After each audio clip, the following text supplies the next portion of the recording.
It's great for the That was very interesting. I never thought of something, right? What are you doing in your research? In the university system here is. I did. Yeah, Nobody's doing that. First construction. Your,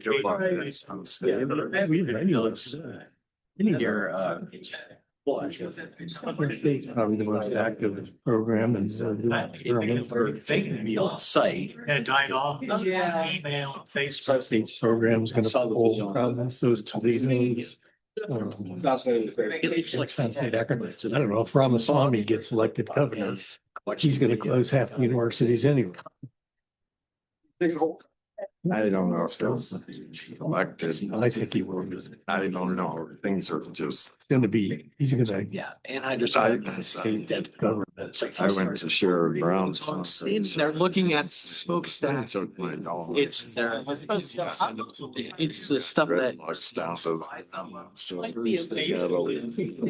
from Sharon saying, they're so big, ending my fundraiser, say hi to Jeff. But I'm going on the 15th down to Newark to his fundraiser. I give monthly to him and I give $100. Fundraisers. So, Very generous. of you. well, I'll I, probably, I mean, I've, in No, the past, I've sent. Stamps, it's like,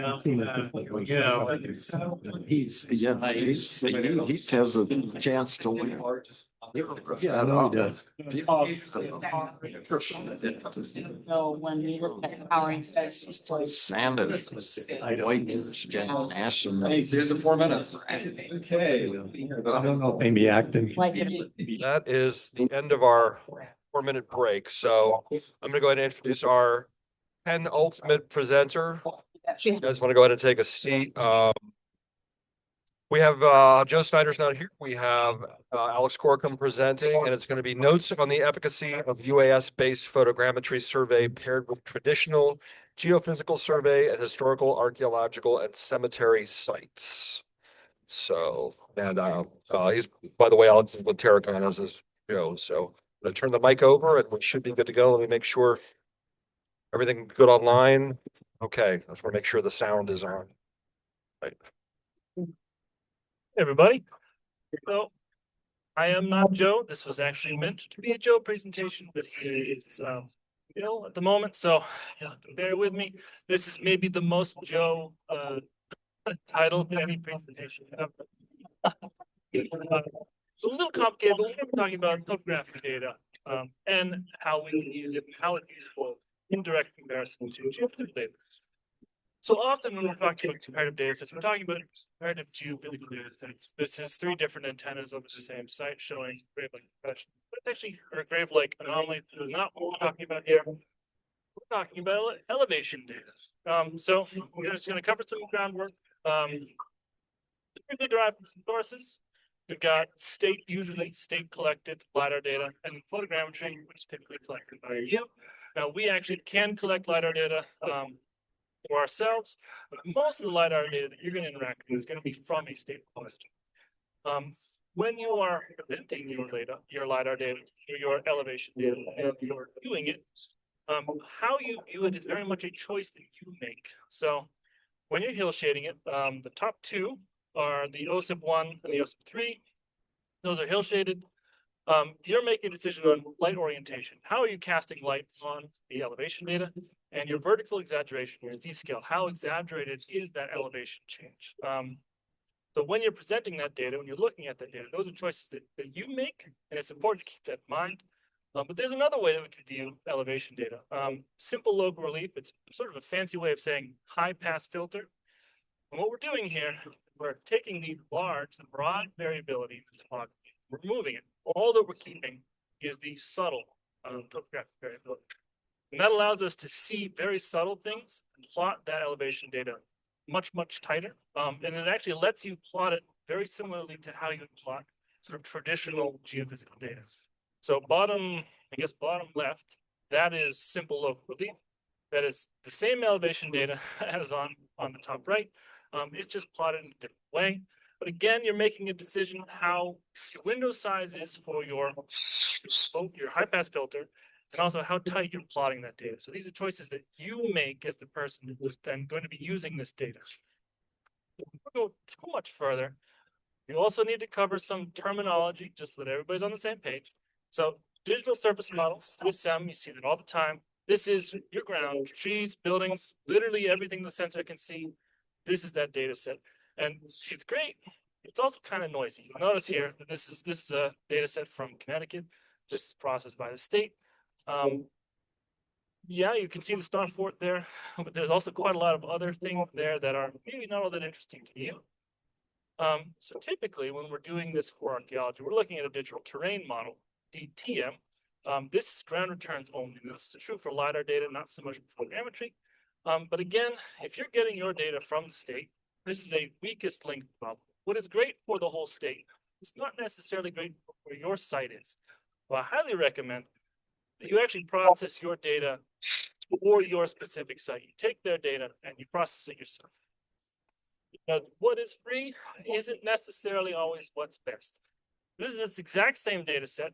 We processed it ourselves. You'll notice if I toggle between them that the state filtering has actually removed parts of the archaeology we actually care about here. So this doesn't take any more time really. This is free software that we're using, but that little extra effort can go a long way in helping you interpret your topographic data sets. So here's an example. This is, I think, one of Joe's favorites. So this is Tuscarawas County. This is an infirmary cemetery. We actually did not do geophysical survey. This is mostly to demonstrate the efficiency or effectiveness of state LiDAR data. This is the Google aerial imagery.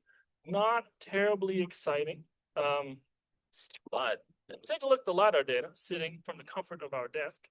You might notice some repeating patterns. And those patterns are typically what we're looking for in a cemetery context. It's pretty hard to identify an individual grave, but it's much easier to find grave-like depressions if those patterns are what we're trying to find. And again, you can plot it in another way. So this is that exact same data set. This is now plotted very similarly to how we would plot geophysical data. And I don't know if you can spot those grave-like depressions, but they're pretty obvious. In fact, I would argue more obvious in the simple local relief SLRM data sets than they are even in the hill shaded data. But again, you're making a decision. You choose how you are viewing this data. So first data set example, I'm going to cover sort of a lot of ground here. Family cemeteries, we get asked about these quite a lot. Spoilers, that's where I ended up surveying, but we were actually given a very, very unspecific location. There's a cemetery somewhere over here. We really need a survey to delineate it so we can avoid it.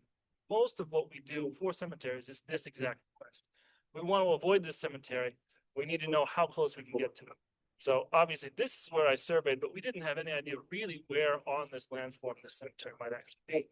So obviously, my first stop, this is North Carolina. I'm not gonna drive down to North Carolina and do a survey unless I have some information ahead of time. North Carolina, the LiDAR data, not great. It's pretty crude, but if you look, particularly if you look at high pass filter data, you might notice some repeating patterns. And I'll just highlight it there for you. So this gave us a good starting point. So obviously we haven't ground truthed it yet, but without even going to sites in the comfort of Ohio at my desk, I have a pretty good idea where I should target my geophysical survey. So obviously we get boots on the ground. It is exceptionally overgrown. I do think one of the reasons that the LiDAR is struggling in this area in particular is that ground cover is exceptionally dense. Not super fun to do geophysical survey in either, mind you, but believe it or not, rather open. And sure enough, quite a few very crude markers associated with grave-like depressions. So we did geophysics too. That's sort of the whole purpose. And they confirmed geophysical anomalies and identified quite a few more. So here's the interpretation. This was somewhat challenging. We had to effectively locate all of the depressions using tapes pulled from our grid stakes, and then we had to georeference our grid based on RTK points that we can collect outside of the wooded area. More work than I think I was anticipating initially, but ultimately came out really nice. But a very strong correlation between geophysical anomalies, the temperature markers, and topographic anomalies. That is line of evidence here. 50 data set. data sets, in particular topographic data sets.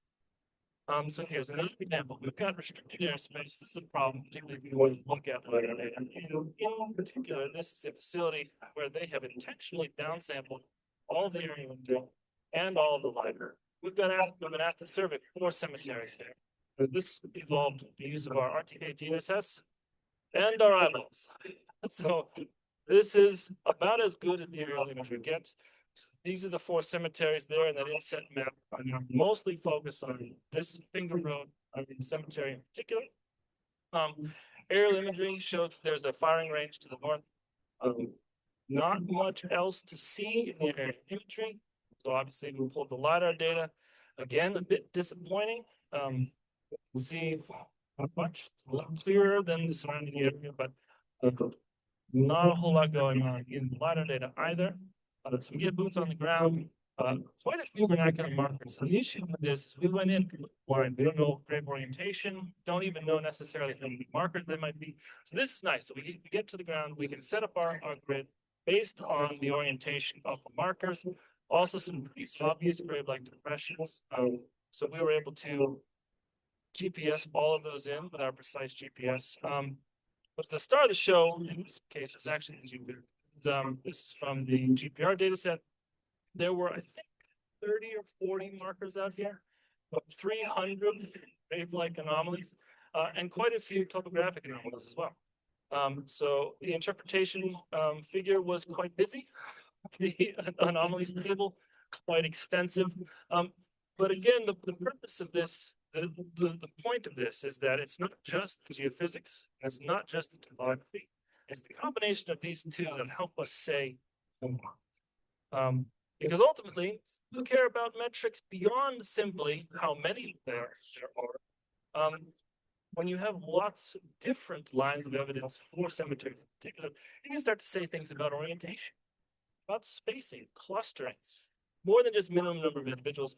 We were lucky in this case, all of these cemeteries were abandoned at exactly the same time, World War II. I'm not going to tell you more about the site than that, but it stopped being used at a very specific time. And many of these cemeteries were culturally related, temporally related, so we could actually start to draw some conclusions based on clustering between the cemeteries themselves, which was interesting. Can't talk about topographic data though without talking about photogrammetry. Obviously, photogrammetry is great for buildings, and that's really great. We're not talking about buildings here. But it is useful for documenting historic structures, particularly areas that are hard to access. So in this case, we had a site. It is a paved site, same site that photogrammetry model came from. Believe it or not, there's topography. There are things happening topographically that are quite interesting, even in paved environments. So this is orthorectified imagery derived from a photogrammetric model.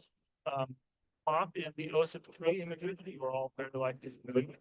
In the middle is the Google imagery, and then at the bottom is the native resolution of this orthorectified imagery. Mostly to demonstrate that just because the state has collected very nice 6-inch, 3-inch imagery, almost certainly can derive better imagery on your own. This took about 45 minutes to collect, about 2 hours process, super fast. It doesn't actually take that much time. The output is not just orthorectified imagery, which is great to drop data on, but you also get topographic information as well. So you'll notice that there are some insets into this pavement. So before we've even done any survey, I suspect that there are likely structures beneath the pavement that have been subsiding that they have been patching over the lifespan of this property, right? So, you know, it already tells us something about the site without us having actually done any survey. And again, we're just comparing topographic data sets. The OSIP-1 data top, nothing. Nothing happening in it. The 3-depth, the new LiDAR data, again, we're starting to see some topographic variability. But if you fly for photogrammetry, you fly it yourself and generate your own elevation data. Much higher resolution. Makes it much easier as a geophysicist, as an archaeologist, to interpret those results. Because it's a very busy site. One of my favorite data sets. And it's not just busy at one particular depth, it is busy all the way down. So having additional lines of evidence allows us to say more, interpret it more easily.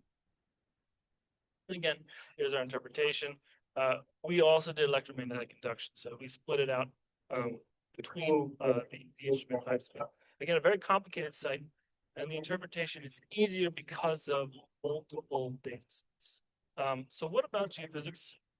Or what about projects that are in challenging environments, specifically for geophysics? So we like to run a 250 megahertz antenna in cemeteries because we can see deeper. This is a very clay environment. We're getting attenuation at about 1.25 meters. That's pretty shallow, especially for a 250 megahertz antenna. Believe it or not, great environment for earth resistivity tomography, but you don't really want to prospect with earth resistivity tomography. So we flew it for photogrammetry. We flew more than we needed here. We were only really interested in section 7. There are some parch marks visible in the orthorectified imagery, but not super useful. However, the topographic data set is quite useful. So you will notice that there are quite a few grave-like depressions here, quite subtle, but they already give us an idea of where there are unmarked. So to compare that to the geophysical data, we now have a nice comparison between geophysical responses, topographic responses. And if you've done it correctly, and everything is on the same coordinate system, they line up almost perfectly. And additionally, some fun sort of outcomes, we identified a utility that cuts almost straight through this section of the cemetery, which I hadn't noticed topographically, but if you actually look at the elevation data, you can see the alignment of that utility. It's topographic as well. And I identified it. So we were able to explain that. What about big municipal cemeteries? They are large, they are urban, and they are absolutely complex. So this is another project. This is North Carolina. It's a DOT. They want to widen the road. Here is the 2023 aerial imagery available from the state. There are clearly some parch marks visible here. This is a largely unmarked section of the cemetery. I think there were 25 markers out here. The elevation data for this particular area, really not super useful. It's pretty crude. But obviously, we flew for photogrammetry. Here's our orthorectified image. This is also really useful. It helps show why we weren't able to survey any further south. There was kudzu that was very much encroaching upon this survey area. We could not get into that kudzu at all. So that red line is the limit of our survey. You'll notice it matches perfectly with the limit of that kudzu. It also helps us explain to the client why we do it. But what was sort of fuzzy in the aerial imagery available to the state is a little bit clearer here. There are very clearly some parch marks here. Topographic data, it's interesting. You can clearly see that there are rows that are persistent from the area to the north. The cemetery extends beyond, obviously, what we surveyed. Not really seeing discrete grave-like depressions, though. We can high-pass filter it. Again, those grave rows are maybe more obvious, but we're not seeing distinct grave-like depressions. Geophysical data, this is GPR data. This is 50 centimeters. So it is quite full. This area surprisingly unmarked, but absolutely full of people. And then we can do some sort of gimmicky but fancy things. We can. This is a multi-slice. So this is the strongest amplitude at every depth between 30 centimeters and 42 centimeters. This makes interpretation easier. So we can compare all of these data sets and have a more sort of a slightly easier time interpreting all of these various data sets, because some of the responses that we're getting are parch marks, some of them are depressions, some of them are geophysical, and not all of them overlap. So we have multiple lines of evidence that allow us to more completely understand our site and largely how much area they need to avoid.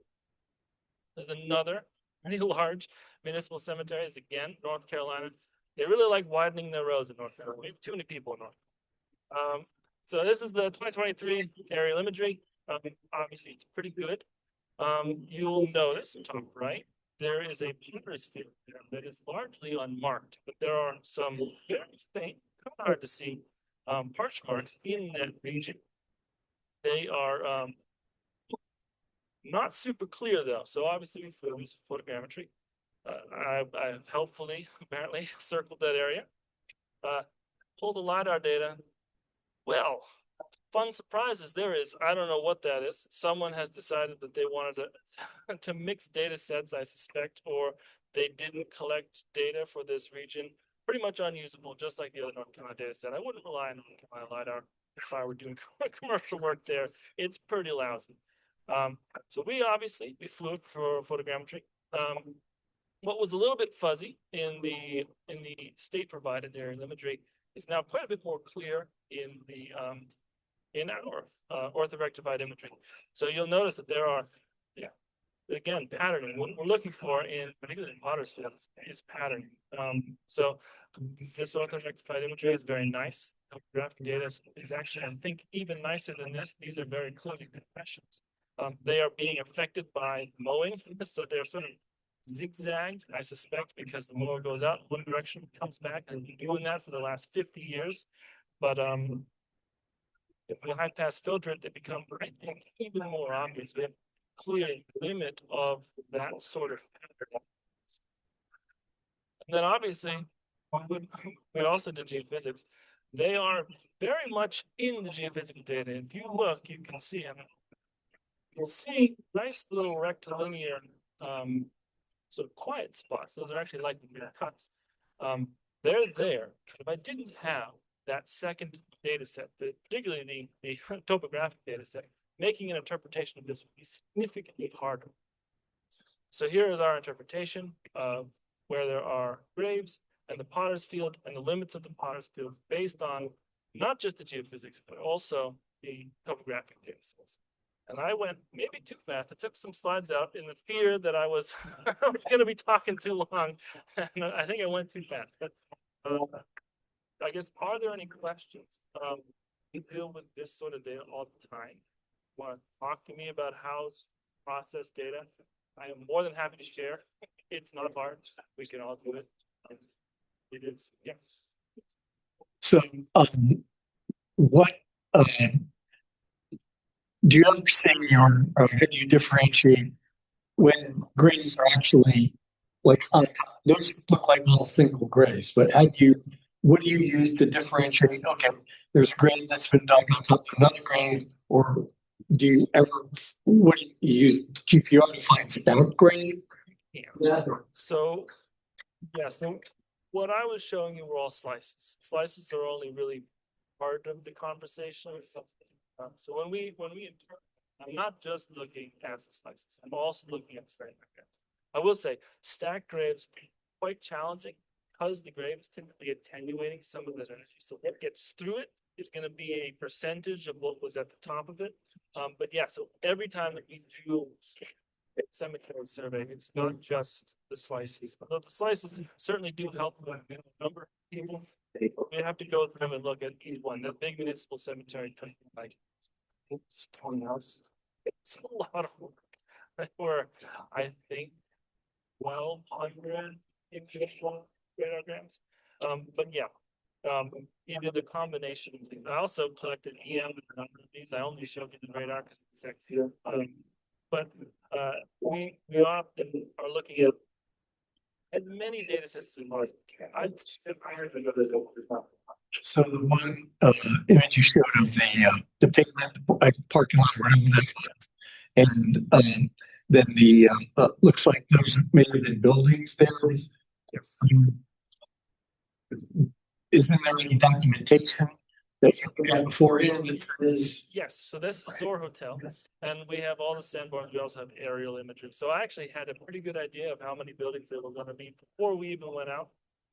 Surprise. No, no.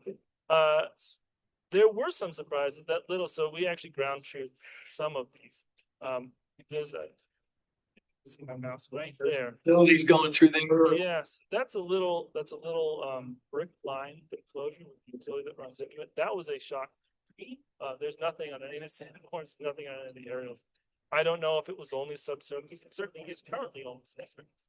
Good.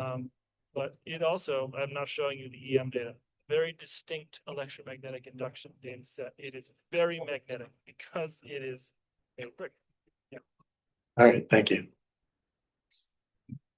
No other? No, no, thank you.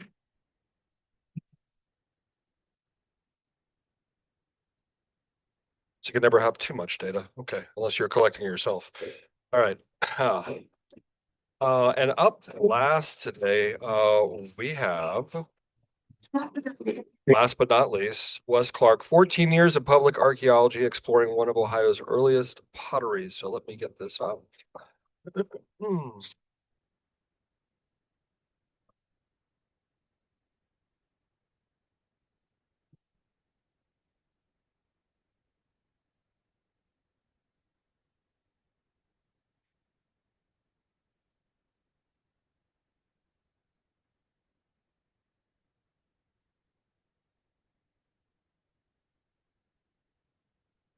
You get Sharon.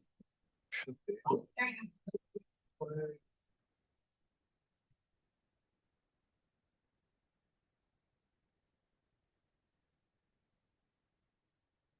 You need. Yep.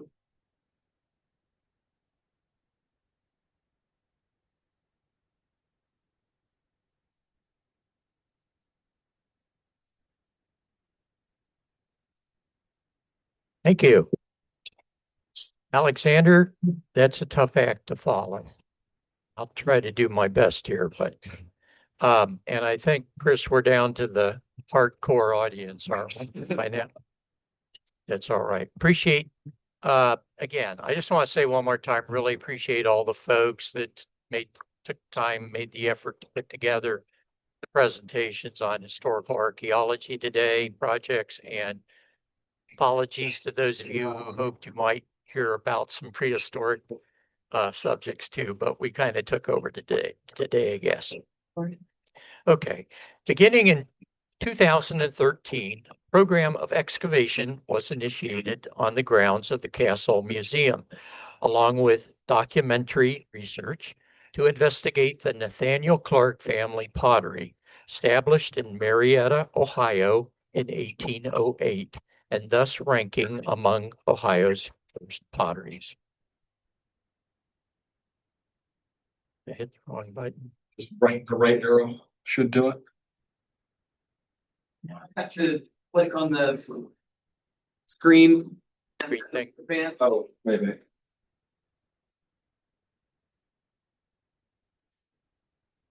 I can do it now.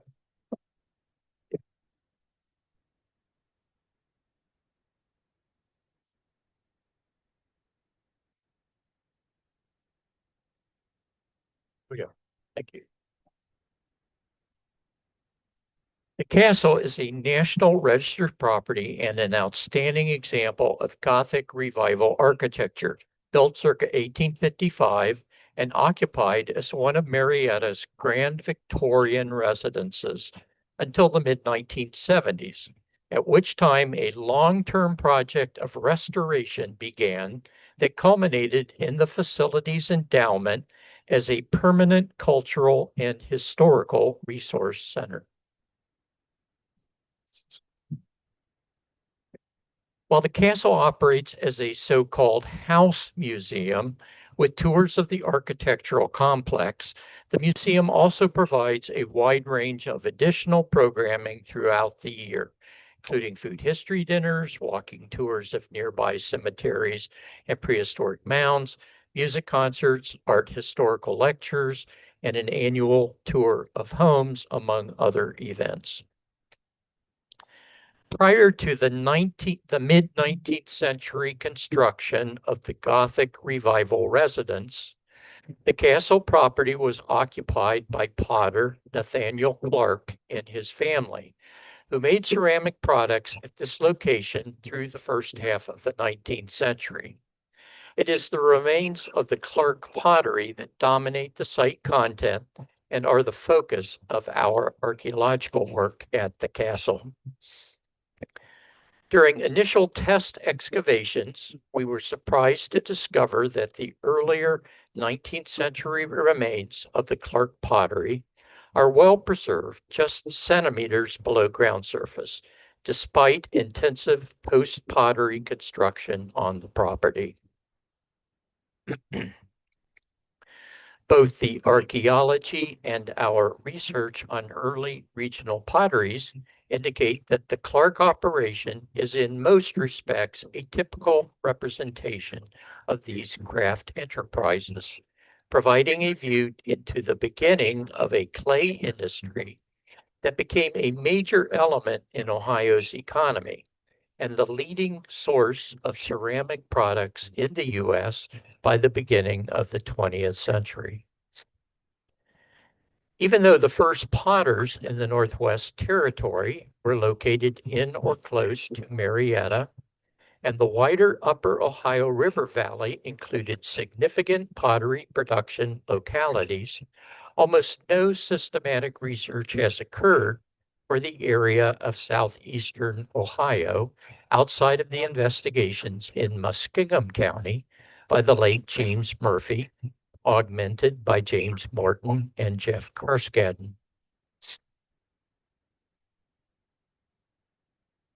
Our work at the castle is an initial attempt to fill that informational void and has resulted in the publication of new information and preliminary interpretations. Research is ongoing, however, with much remaining to be done.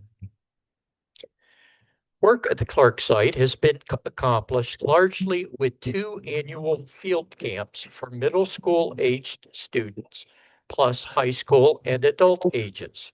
Camps consist of 5 two-hour sessions over a week's time and include both excavation and artifact processing experiences. Although we have many repeat participants, in general, both our youth and adult campers are inexperienced and require close supervision. Fortunately, out of the camps, a dedicated group of skilled volunteers has developed that provides for intensive supervision of the fieldwork. These experienced volunteers also continue work on the site year-round as weather permits. And here are views of our staff and volunteer supervisors working closely with student participants. This system of intensive supervision and measured progress has allowed us to operate as both an instructional and a research undertaking, maintaining high-quality recordation. The accumulated area of excavation now allows for the identification of functional loci within the Clark site area. This includes a kiln location, which appears to have an attached post structure, an arrangement typical of early pottery setups, as seen in the old illustrations here. Additional potential post hole locations need to be excavated, however, and the arrangement shown here is a tentatively proposed layout.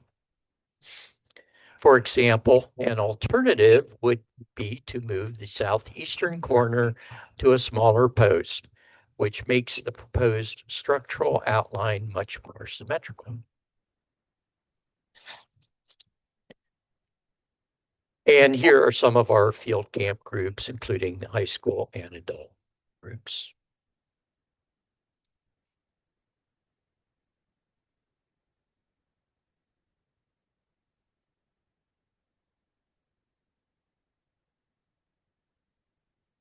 The field camps provide an opportunity to learn about basic techniques of systematic archaeology on a site with substantial artifacts and feature content. They are a popular offering, and the youth camp usually has a waiting list for enrollment. We often have students from out of town staying with relatives during the week, including one young lady that came all the way from California to participate. Okay. Get some artifacts here. The Clarks produced 2 ceramic wares, including the lead-glazed red earthenware shown here. Decoration was minimal, consisting of mostly of incised bands as well as some applied slip trailing. Thin vessels with a dark Jack Field type glaze, very, very dark brown to black almost. Jack Field type glaze or opaque Delft mimicking finishes probably represent tea and coffee or chocolate services. Clark's also made more durable stoneware with salt glazes. Decoration was again absent or simple, again mostly incised bands. One example of a hand-incised floral motif is known, and a few Clark stoneware vessels exhibit simple blue cobalt decoration. But overall, the Clarks did not participate in the use of cobalt decoration that was so popular in the 19th century.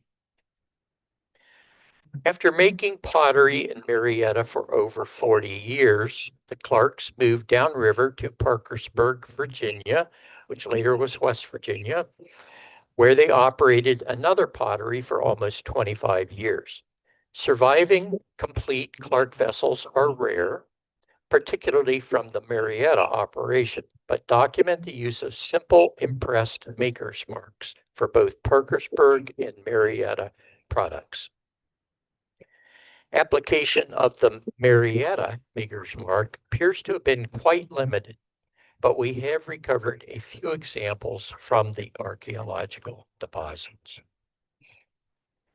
Perhaps just as strong an identifier of Marietta products is a distinctive capacity mark consisting of an impressed volume number surrounded by a rectangle of rectangular dentates. Some other regional potters had capacity marks that were similar in general arrangement, but the Clark marks are distinctive in their use of 7 or 8 larger dentates on each side of the rectangle.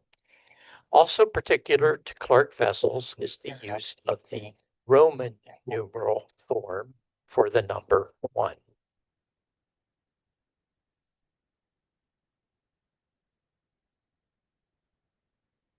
Thousands of sherds from discarded waster vessels have been recovered by the Clark crews. Another prolific category on the site are various types of kiln furniture.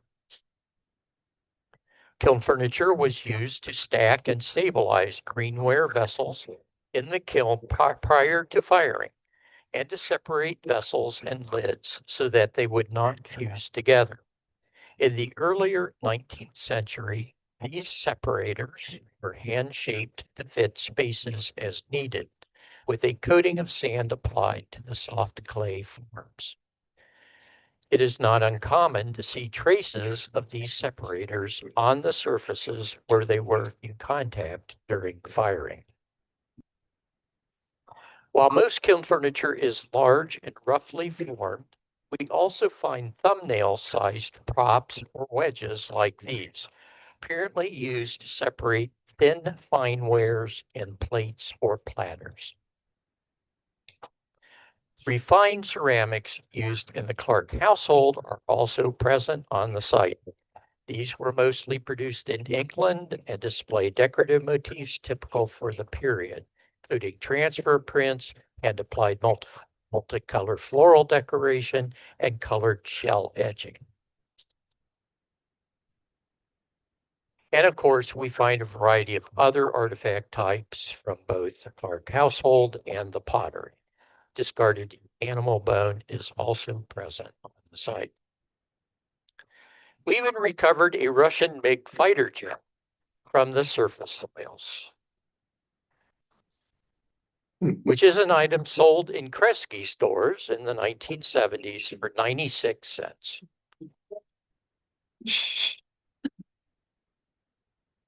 We keep everything. Some recovered artifacts have been more difficult to interpret. We frequently found ceramic fragments like this with glazed parallel ridges and were initially uncertain as to their function. As seen here, these objects are plaque-shaped in overall form with finished edges around the glazed ridges and a plain back. An extensive search of the archaeological and antique literature and inquiries at conferences and elsewhere were not readily helpful, but eventually we identified how these objects were used.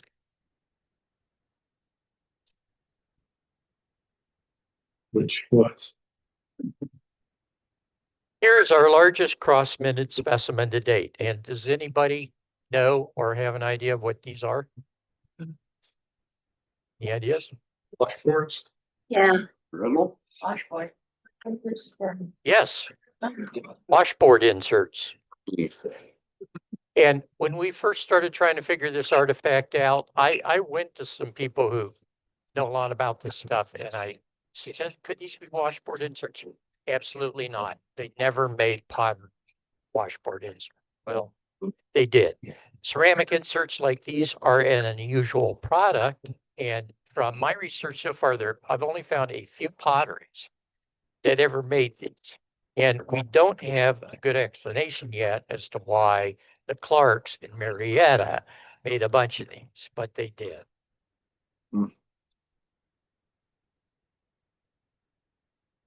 In addition to the prolific material remains in the ground, we are fortunate to have substantial documentary sources about the Clarks and their pottery. This is partly because Washington County has over the years not suffered a courthouse fire, keeping these local records intact. We also understand that Washington County has the only surviving Ohio County manufacturers census for 1810, all of which were destroyed when the British burned Washington in 1814. The Washington County schedule has survived as a copy that was retained by the local census agent. Because of the excellent local documentation, we know many details of Nathaniel Clark's life in Marietta. For example, although he opened his pottery in early 1808, we know he was here by at least October 1807 when he purchased bulk tea and coffee at the Woodbridge General Store. Clark also later sold pottery to the store. We know the Clarks had multiple periods of financial setback, even as they persisted in the pottery business for over 60 years, in an era when the pottery trade was very competitive and many potters came and went. Despite financial difficulties, or perhaps a partial cause of them, we know that Nathaniel Clark had a cross-country racing horse named Plowboy, probably named after the famous British or American racehorses of the same name, and that Clark published a challenge to race against the horse Defiance for a bet of up to $1,000, a substantial sum in 1817. We know that Nathaniel was kicked out of the Congregational Church for failure to pay pew fees, but was later listed as a member of Marietta's Methodist Episcopal. Because of the extensive local court and business records, we know that Nathaniel Clark owned a keel boat to transport cargo, and we suspect he also used it to obtain supplies for the pottery or to sell his ceramic wares along nearby waterways.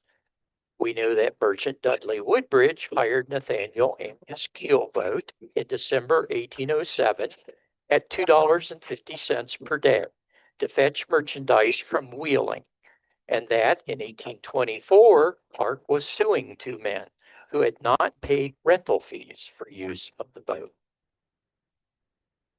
We also know that Clark was part owner of the steamboat Mechanic, said to be the first steamboat built in Washington County. The side wheeler was 96 feet long and 18 feet wide, with a steam engine made in Steubenville. The name mechanic may reflect use of this term in the 19th century to categorize potters along with other tradespeople.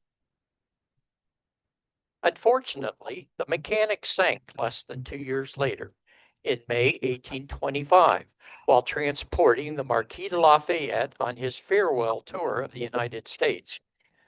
The Marquis survived, but lost much of his hard cash and important papers in the sinking. Details of Nathaniel Clark's business and personal household include this description and illustration of his livestock earmark, as officially recorded in 1824. Such a record was necessary in a time where livestock tended to roam free across the community. We also believe that, as previously suggested by the unusual washboard product and other ventures, that Clark can be described as an entrepreneur on the lookout for opportunities to create new sources of income. The Tillinghast Premium Churn was an award-winning wood and metal device patented in 1849. We know that Nathaniel Clark produced a ceramic version of this churn, as clearly labeled in this example made shortly after Clark relocated to Parkersburg, Virginia in 1852. Pictured here is the only known example of the clay version made by Clark, as found in a West Virginia garage across the river from Marietta by a local antique dealer. And here are some interior details, including a brass mount embedded in the base of the clay vessel. A few years previously, Clark had advertised a, quote, new and superior washing machine, unquote. And we must wonder if this was a device similar to his improved churn. Finally, our research also aims to describe the economic context in which Clark Pottery was operating locally and regionally. For example, we are identifying the potential sources of competition for the supply and sale of pottery in southeastern Ohio, when commodities moved up and down the major waterways. This is a dynamic situation. This was a dynamic situation where producers came and went in a minimal cash economy. To date, it appears that Marietta is the locality where the first red earthenware and first stoneware was produced by American settlers north of the Ohio River. And we are searching out details of these important beginnings of the significant clay industry in Ohio. The Clark pottery is one example among thousands of commercial endeavors that participated in the early settler occupation of southeastern Ohio. One phenomenon researchers have noticed about the early potteries in many regions is that they are almost never mentioned in local histories, even in the discussions that deal with local craft and commercial development. True to this observation, there appears to be no mention of potters in any of the contemporary histories published in the Marietta region. This is despite the fact that, analyzing figures in the 1810 census manufacturers schedule, it appears that pottery making was among the most profitable business types locally, being fourth in profitability among 13 categories in Washington County. Given these strengths and weaknesses in the documentary record of early potteries and the archaeological sources thus serve as a critical source for details regarding the methods and products of these pioneer businesses. Thank you.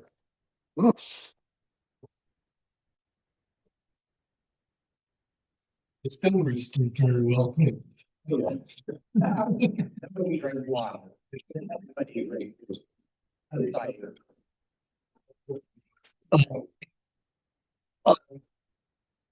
You said it was a family farm. And they have other workers besides. Yes, and I like to say family pottery because, these sites usually have one name signed and it's the guy, right? It's the man. And of course he was head of the business. There's no doubt about that. But these small local potteries were almost always a family operation. Everybody in the family was part of the operation, and they often hired extra hands, and that happened with this pottery. And did they all participate in the Underground Railroad? I have no evidence of the Clarks being part of that. Marietta was a big location for that activity, but interestingly, I have not Okay. run across information like that. Anything else? I know it's been a long day. Are you gonna, or have you investigated any of the privies? Yes, both of the privies I showed on that map have been excavated. Yeah, and you know, as is the privies, they had a lot of the facts in them. Yeah. They, were the Clark family eating, common food or exotic or? I mean, the animal bone we're finding is, you know, cow bone, pig bone, chicken bone, Okay, nothing I recall that seemed unusual. Yeah. Okay, thank you.